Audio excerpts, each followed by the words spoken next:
Assalamualaikum warahmatullahi wabarakatuh.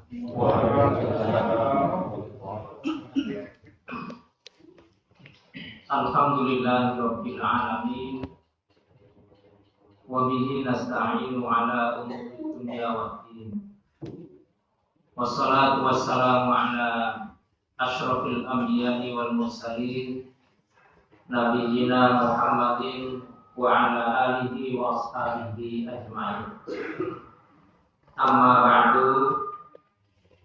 Qala Allah ta'ala fi kitabihil karim. A'udzu billahi minasy syaithanir rajim. Ya ayyuhalladzina amanu taqullaha haqqa tuqatih wa la tamutunna illa wa antum muslimun.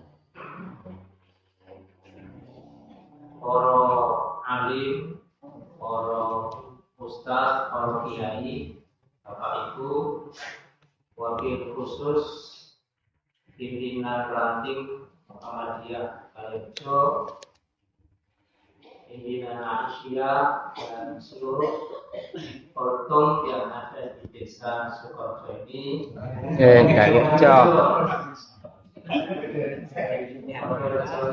Tonggaila semlah.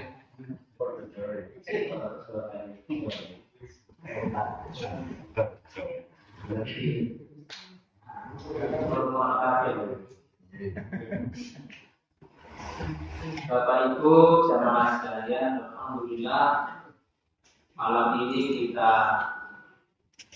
hadir di majelis yang mulia, di tempat yang mulia bersama orang-orang yang mulia, dan mudah-mudahan kita dimuliakan oleh Allah Subhanahu wa taala. Amin. Saya Ahad pagi kemarin itu ngaji di cabang mengaji itu ada orang yang asalnya dari Kalijo, suami istri. Wakil terhubur, saya lupa namanya. Mustofa. Suami istri. Iya, Mustofa. Mantan Pak Mustofa ya. Nggih. Mantan lima. Anu ngajene liyane Caopang. Hilang. Di menanti, Iya. menanti. Iya.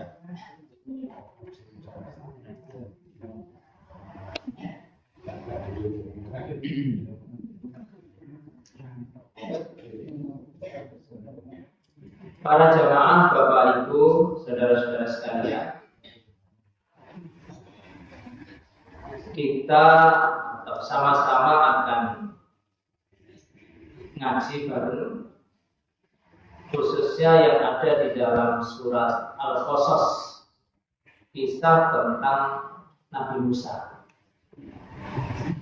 Mudah-mudahan dari cerita ini nanti kita mendapatkan banyak pelajaran, insyaallah. A'udzu billahi minasy syaithanir rajim. Walamma warada ma'a Madyana wajada 'alaihi ummatan minan nasi yasqun. Jamaah sekalian, Nabi Musa ini pernah melakukan satu tindak kriminal karena membela orang lalu sampai membunuh pada waktu mudanya. Karena itu dia atau Nabi Musa ini menjadi buronan, diburu oleh orang-orangnya Fir'aun. Melarikan diri dari Mesir, tempat di mana Nabi Musa waktu itu lahir dan dibesarkan, meskipun besarnya juga di rumahnya Fir'aun, dirawati oleh keluarga Fir'aun, tapi karena melakukan kesalahan besar, buron. sampai larinya itu ke sebuah negeri di luar Mesir namanya Madian. Dari Mesir itu nyebrang ke utara terus sampai di daerah namanya Madian.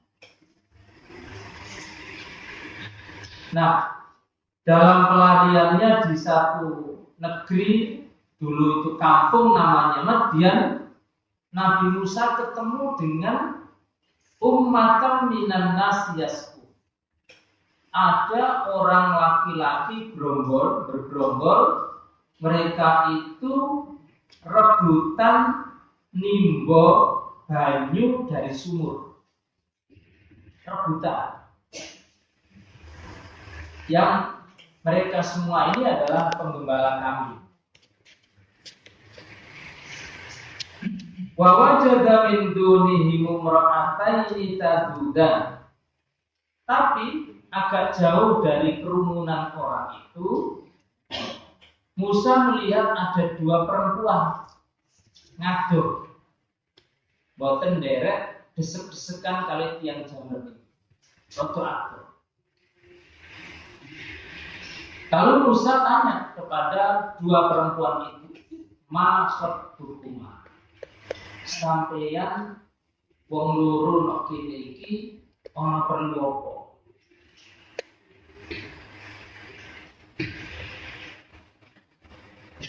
Artinya seorang laki-laki kemudian melihat ada wanita,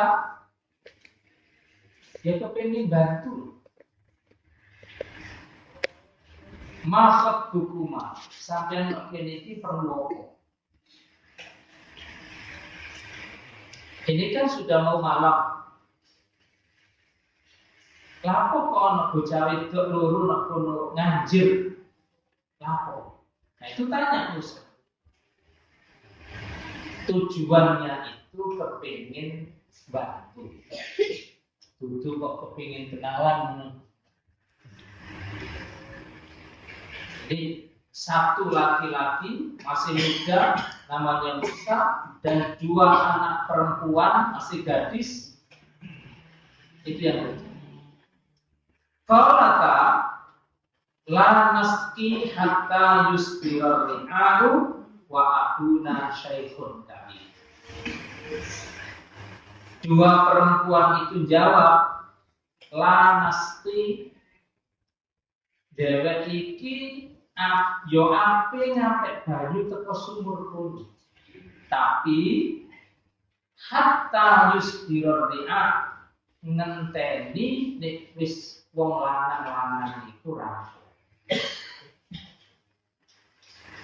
Wa abuna syaikhun kabir, mergo bapakne dhewek wis tuwa. Nah, ini kita berhenti di ayat ini dulu karena ada pelajaran penting para jamaah sekalian. Kenapa sampai ada dua anak perempuan umbar pedus? Karena memang pekerjaan waktu itu yang paling banyak adalah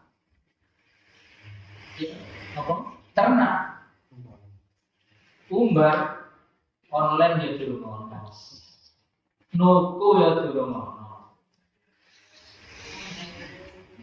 Itu pekerjaan mencari nafkah yang paling banyak ya dari ternak. Nah, dari sini kita mengambil pelajaran satu. Sajane wong wedok iku ya oleh kerja. Ya. Bahkan ini keluar rumah mencari nafkah. Tapi yang tidak boleh itu campur lanang wedok bukan muhrim. Itu yang tidak.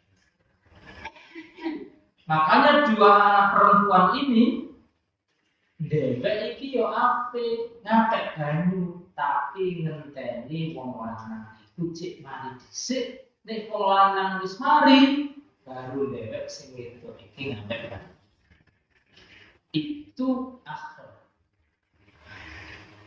Laki perempuan yang tidak muhrim tidak boleh gembul campur ikhtilat, yang itu dia. Yang kedua, wa abuna syaikhun kabir, lapo kok sampai wedok-wedok melu nyambut gawe ana wedhus iki alasane opo? Sebab orang tuanya, dalam hal ini bapaknya, yang mestinya wajib menafkahi sudah tidak mau. Syaikhun kabir, wis tuwa bapak.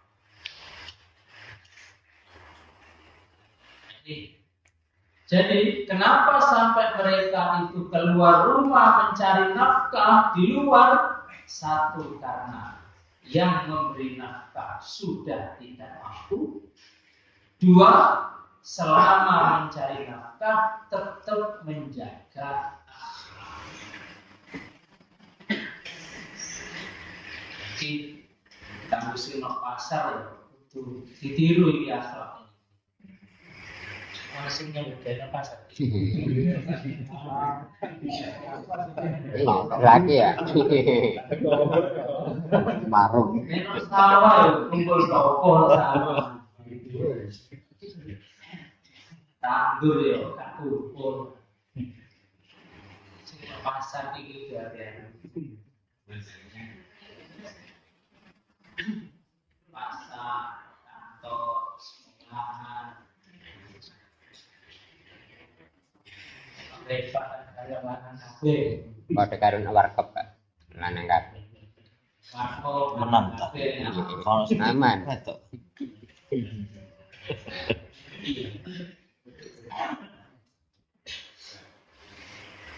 Ini pelajaran dari peristiwa.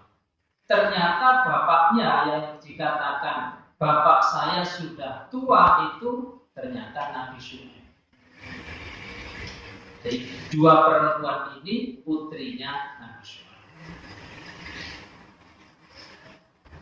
Fasaqalahuma tsumma tawalla ila bini. Melihat ada dua perempuan sedang ngantri padahal hari sudah mau malam, sebagai laki-laki Musa itu ya kepingin nuluk. Fasaqalahuma, Musa itu kemudian bersel dengan tenaganya yang masih muda, dengan fisiknya yang kuat, nerobos kumpulan orang laki-laki yang sedang ngangsu tadi itu, ngambilkan air, dikasihkan dua perempuan itu sehingga mereka bisa pulang sebelum malam. Memang kepingin nulung. Setelah nulung, summa tawalla ila dini, kemudian agak menjauh, di situ ada pohon yang rindang, tenguk-tenguk tengeriku istirahat. Sing wedok mau mulai, Musa istirahat. Tidak perlu ngekei nomor HP, tidak perlu. Tidak nomor kok BA.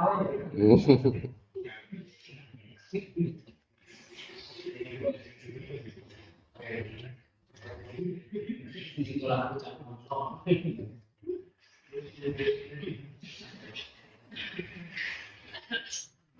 Ikhlas, tulus, nulung panjenengan. Begitu sudah anak perempuan itu pulang, setelah ditolong oleh Musa, Musa kemudian istirahat di bawah pohon, terus duduk. Ini faqala rabbi inni lima anzalta ilayya min khairin fakir, ya Allah, sesungguhnya aku kepada apa saja yang kau berikan, kalau itu baik, aku butuh. Fakir. Artinya Nabi Musa ini mentok dia seorang diri, sebatang kara, tidak punya keluarga, dia seorang laki-laki tidak punya pekerjaan, ijen play. Artinya kalau tidak punya pekerjaan, tidak punya sumber nafkah, dia mangan ketemu. Sendirian, tidak punya pekerjaan atau pengangguran, dan tidak bisa. Dari mana dia tidak tahu makan?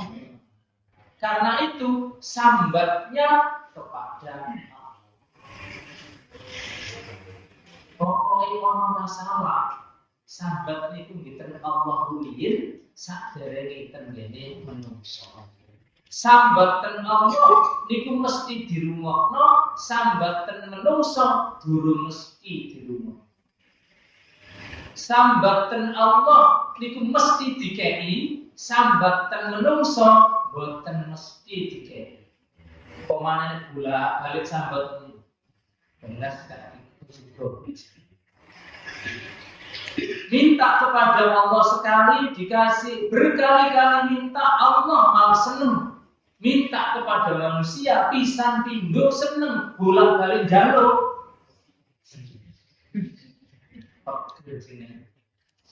Itu bedanya. Makanya Nabi Musa ini, Rabbi inni lima anzalta ilayya min khairin fakir, ya Allah nopo mawon pokoke sing sae kula butuh. Itu tadi Musa ini mentok sudah sendirian, tidak punya keluarga, buron, tidak punya rasa aman, tidak punya apa-apa yang bisa dimakan. Pokoknya butuh sembarangan.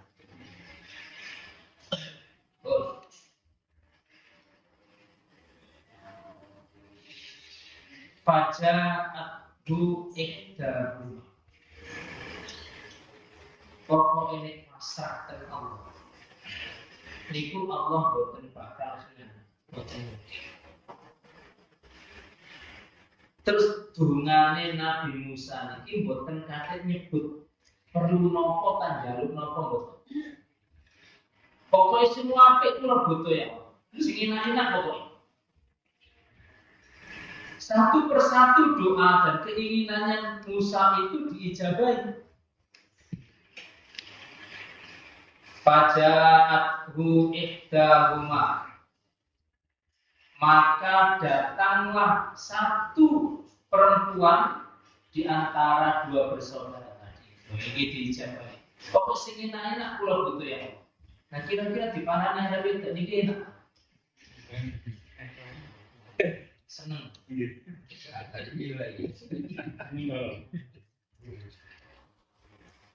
Itu setas dungo, setas meneng, mesti dijawab. Faja'athu ihdahumaa, satu di antara dua perempuan tadi datang menemui Nabi Musa. Tamshi ala istihya. Arek itu melakukan istihya karo isi. Hayat itu terlalu. Bocah wedok sitok, ape ketemu bocah lanang sitok, nah durungnya itu isinya. Siapa bahasa modern ini?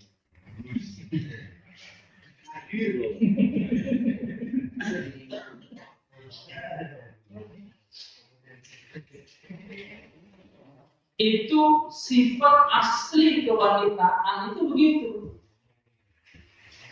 Tamshi ala istihya, melakukan itu sukan-sukan.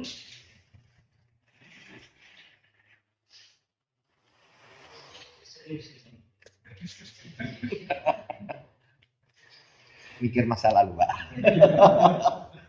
Saking seringnya nak pasar, Pak.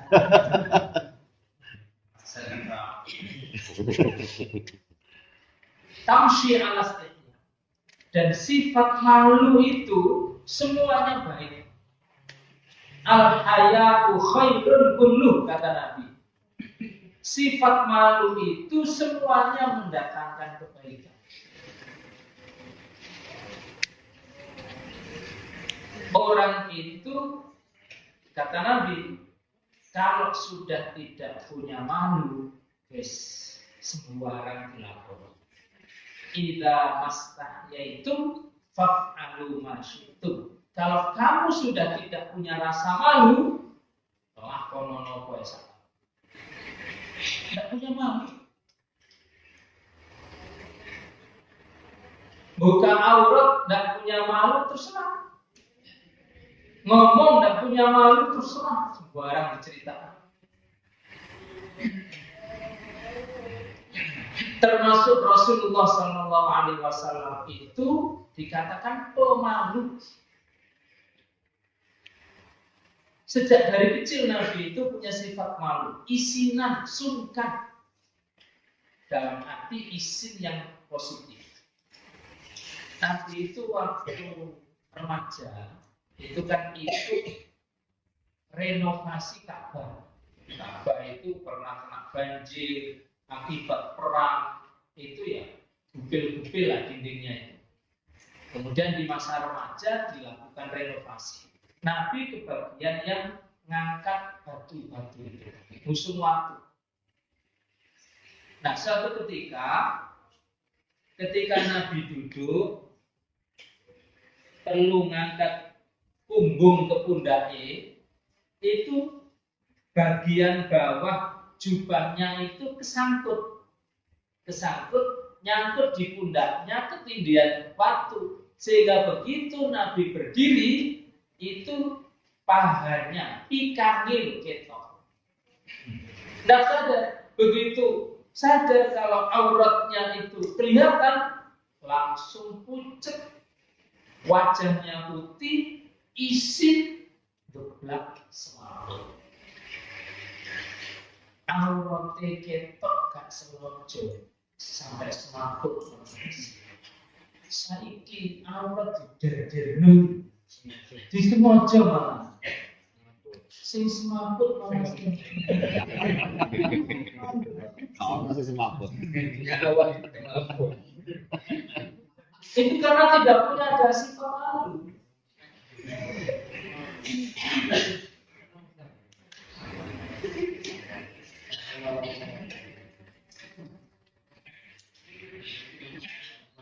Seorang wanita ketemu laki-laki yang ajnabi bukan muhrim, berarti seluruh tubuhnya ditutup. Kecuali wajah dan telapak tangan ditutup lebih baik. Artinya tidak boleh kelihatan sedikit pun dari orang yang tidak berhak melihat. Itu wong liya.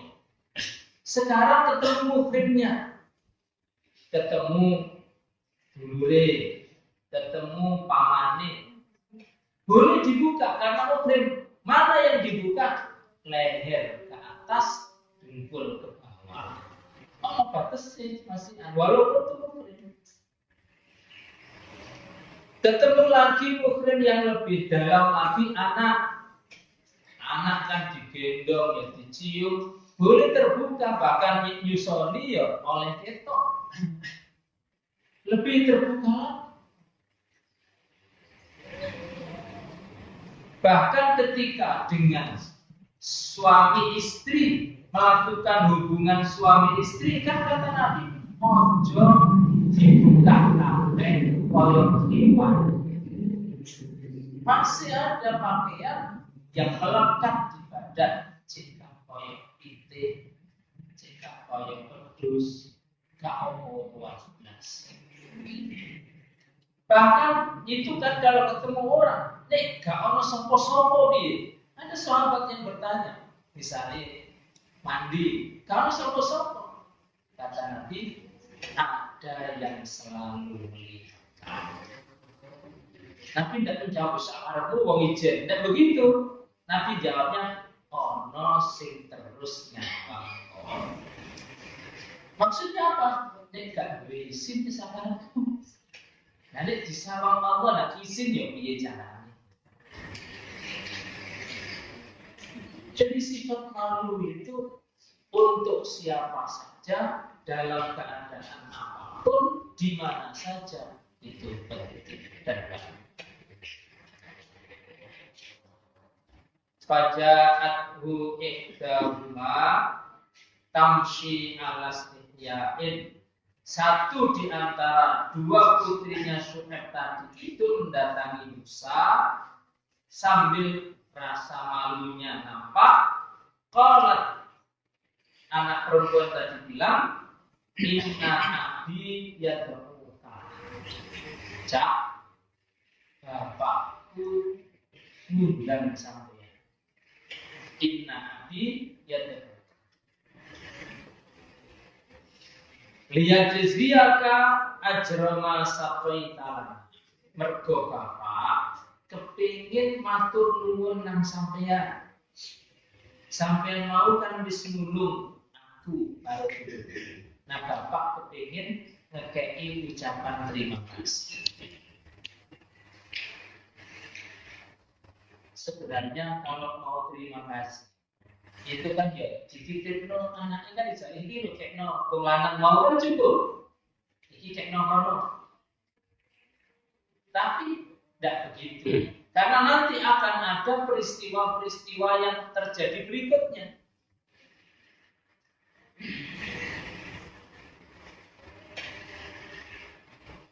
Falamma ja'ahu. Ini karena diundang, maka Musa mengikuti anak perempuan tadi ke rumahnya. Waktu itu, waktu perjalanan dari pohon ke rumah, sempat karena yang tahu alamat rumahnya itu yang perempuan, maka anak perempuan ini berjalan di depan. Musa sebagai orang yang baru mengikuti di belakang. Dikisahkan waktu itu angin berembus, kemudian betisnya anak perempuan itu ketiup angin, rodok ketok cingkap saja.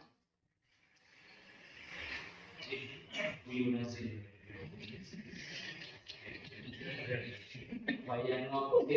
Enggak mati. Bagian dedes ya.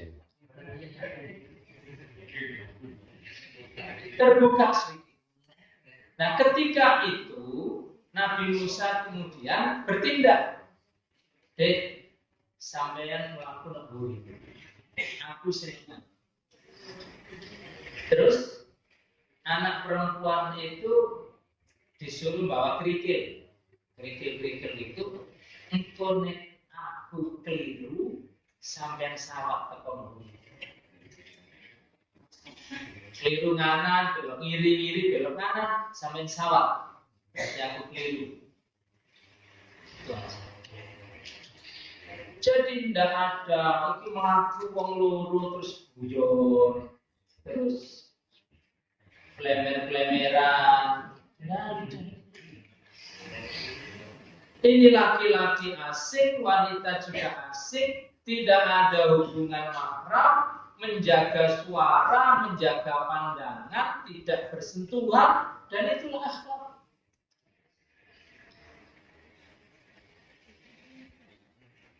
Itulah. Meskipun ini bukan dalam Islam, ini kan Islam belum datang. Ini kan cerita Nabi Musa. Tapi akhlak itu kan bersambung dari Nabi ke Nabi kan sama. Sentuhan laki perempuan yang bukan muhrim, Nabi mengatakan, kamu kepada Ali kon dipaku teko gungunanmu sampai tembus nisormu iku isih luwih enteng lorone ketimbang kon jepok kulite wong wedok sing kudu mahram. Makanya nek nyusui berarti hati-hati. Arek duit kok. Apa mana sing blonjoran? Sengaja, Pak. Langsung ojo video. Takon nomor WA bisa.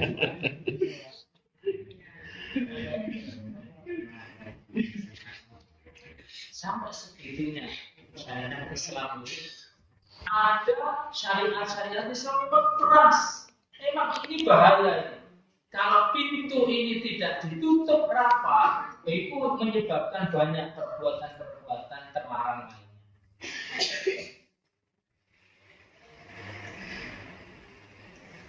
Itu sentuh. Makanya yang bukan muslim itu template salaman, yo salaman. Ada aturannya sendiri.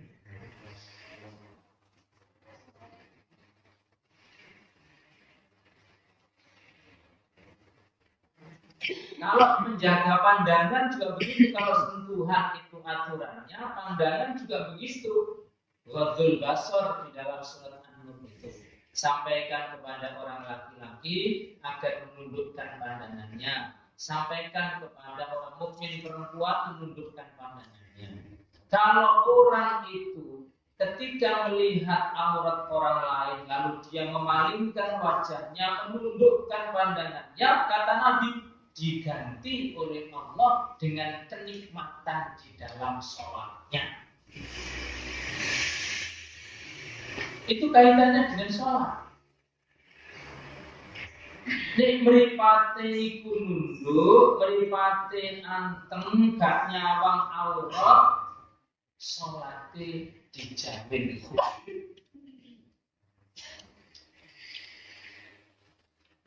Sebaliknya, nek mripate itu Pencilaan. matanya adalah mata keranjang, berarti ronjok. Kalau matanya itu tidak menunduk ketika ada aurat, tidak bisa menghindar dari pandangan-pandangan yang dalam tanda kutip porno, sholatnya dijamin dan khusyuk. Pemane sing kulino delok YouTube film-film tidak baik, itu masih sholat itu iling. Masih sampai sebelum dia gitu.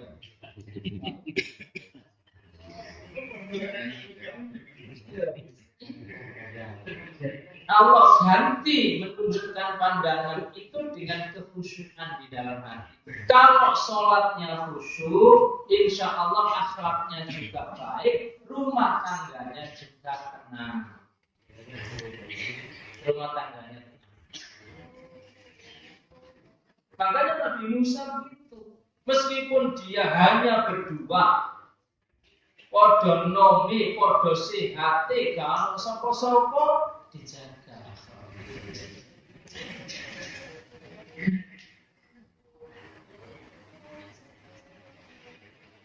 Falamma ja'ahu, ketika Musa sampai ke rumahnya wanita tadi, wa qassa 'alaihil qasas, terus cerita dari Mesir, masa kecil, masa remaja, sampai di Madian itu diceritakan semuanya kepada Nabi Syuaib.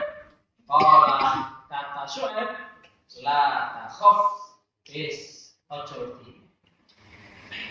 Najauta minal qaumidz dzalimin, kamu sudah selamat dari kaum yang zalim. Maksudnya siapa? Fir'aun.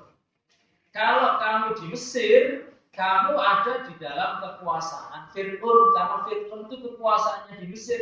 Tapi ini sudah Madian, ini sudah bukan Mesir, kekuasaannya Fir'aun dan sampai ke sini. La takhaf, tenang. Berarti satu keinginan Musa dijawab oleh Allah, yaitu waktu kemarin dia merasa ketakutan, merasa menjadi buron, sekarang dijamin.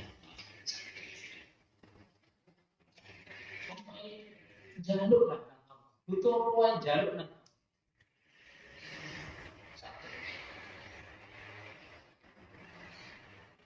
Qalat ihdahuma, ini rezeki kedua datang.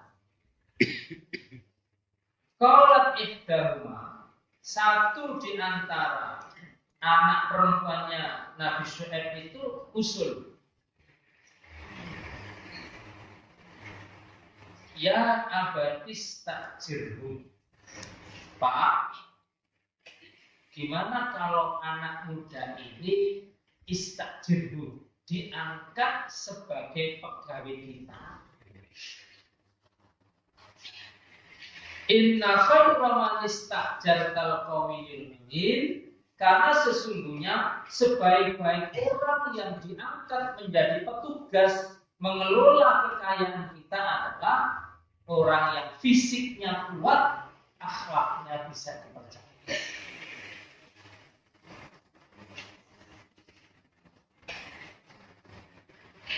Jadi anak perempuannya Syuaib itu kerja, keluar rumah, mencari nafkah, itu tidak nyaman. Karena tabiatnya wanita itu bukan untuk itu, bukan untuk keluar rumah, bukan untuk mencari nafkah. Apa mana nek sik telu ni kok? Ya. Budal teko karo bengi, mulai arep iso. Napa boten sama?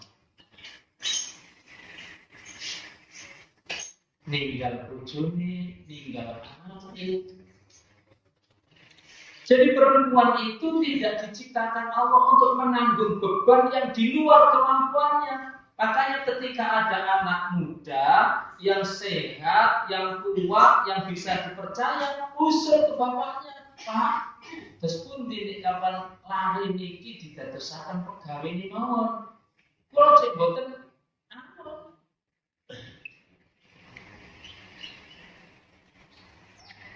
Inna khaira man istajartal qawil amin. Ada dua alasan kenapa putrinya Syuaib itu kok Husul Musa ini dijadikan pengelola, orang yang diserai kekayaan. Yang pertama qawi, yang kedua amin. Pasti itu situe qawi, situe amin. Jokowi karo Ganjar.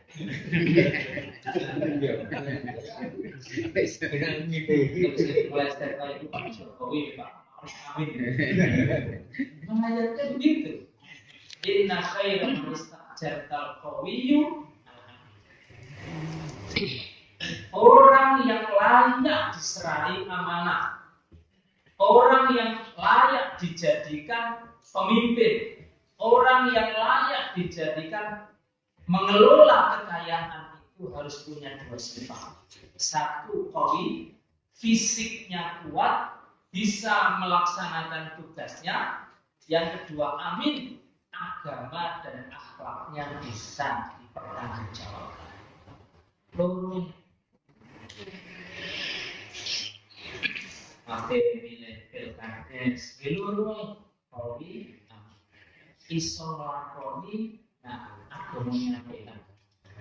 Agamanya apa? Tapi gak iso lakoni pun dipilih. Pinter iso lakoni, tapi gak sholat aja dipilih. Dua-duanya harus melekat pada satu orang. Nih ono. Niku nek ono lho nggih. Ono. Kawiyun ono tapi gak pati kuat. Aminun gak pati aman. Amin. Kapan dipercaya saya. Dari mana putrinya Nabi Syuaib tahu kalau Nabi Musa itu qawiyun, kuat? Tadi waktu laki-laki berkerumun di sumur, terus dia seorang diri bersel ngapet banyu, gawe dikekno arepe tok loro. Berarti kan sudah ada buktinya kalau Musa itu sanggup kalau diserai pekerjaan ini. Dari mana dia tahu kalau Musa itu amin, agamanya apa, akhlaknya apa? Mau waktu melaku bareng, terus ono angin, ganti posisi, nek wong gak ngerti agama. Hilang jalan. Apapun bisa dilakukan. Tapi kan buktinya Musa tidak begitu. Jadi pinter aku. Bocah apik.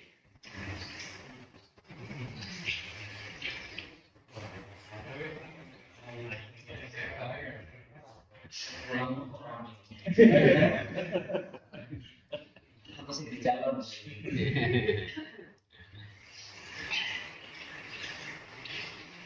Inna khaira man istajartal qawiyyu. Orang yang layak untuk diserai amanah itu dua sifatnya. Qawiyyu, mampu melaksanakan tugasnya, amin.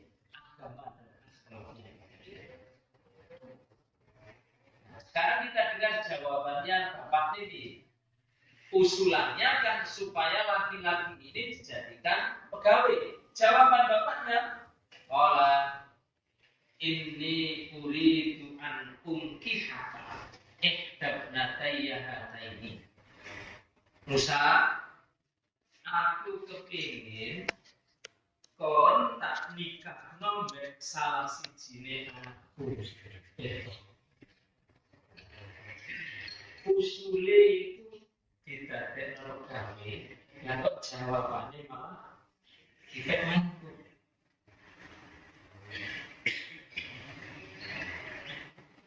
Ini kan satu takdir Allah yang sama sekali tidak difikirkan oleh Musa sebelumnya. Dan itulah takdir. Takdir itu kan apa yang Allah tentukan, apa yang Allah tulis, yang mungkin saja tidak terpikir sama sekali oleh orang. Jadi Musa juga begitu.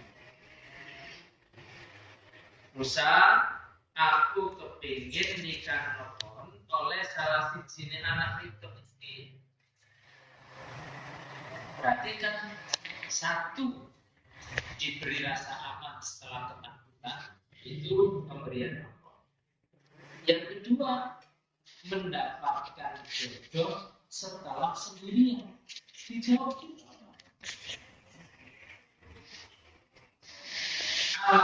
Antak juroni sama dia hujaz. Nah ini mas kawinnya. Syaratnya, kamu tak nikahkan dengan anakku. Mas kawinnya antak juroni, kamu kerja di sini, kamu akan medus di sini, sama dia hujaz 8 tahun. Kesuli sanggup. Bahaya. Waktu itu pekerjaan yang ada ya, tenang. Tapi 8 tahun ini. Ya bahaya, tapi nggak sepira.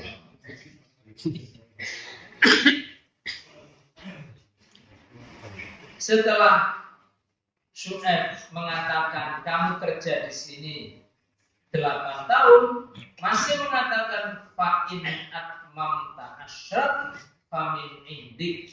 Nek kon tutup no sampai 10 tahun biasa muka oh. Ini no 10 tahun bisa tak? Oh.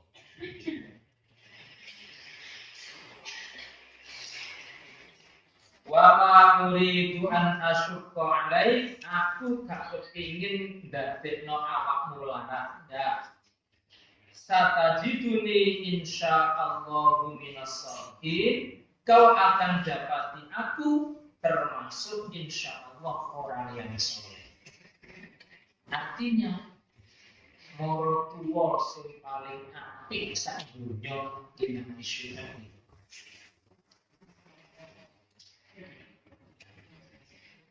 Yo ngekei anake, yo ngekei penggawean bisa.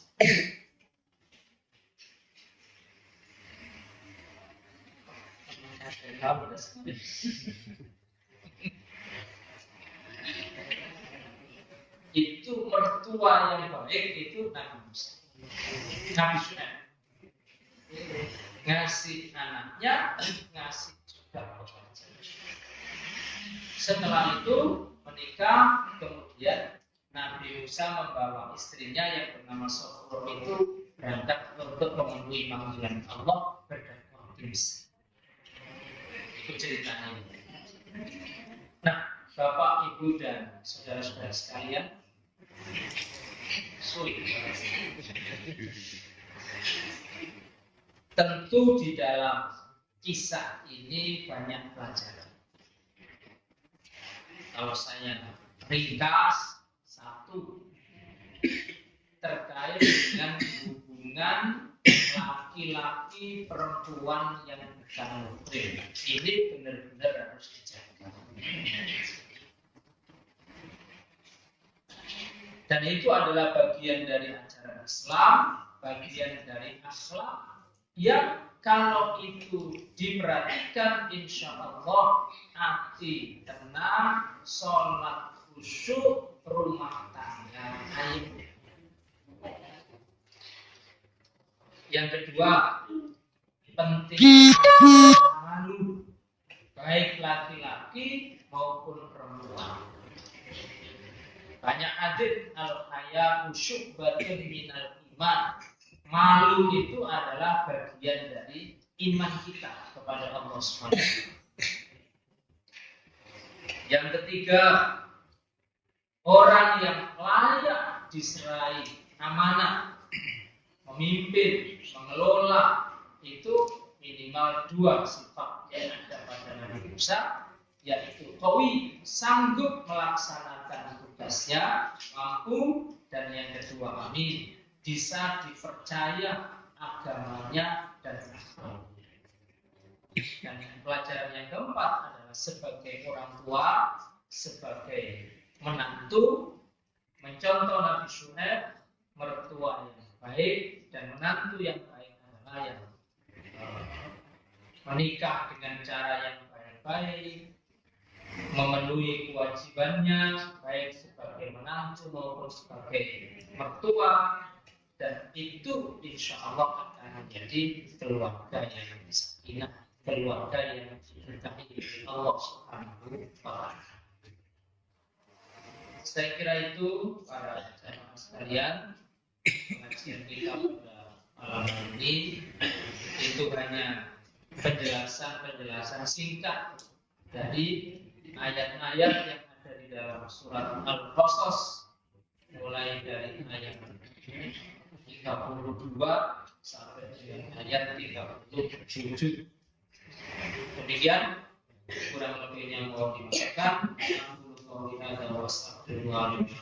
Wassalamualaikum warahmatullahi wabarakatuh.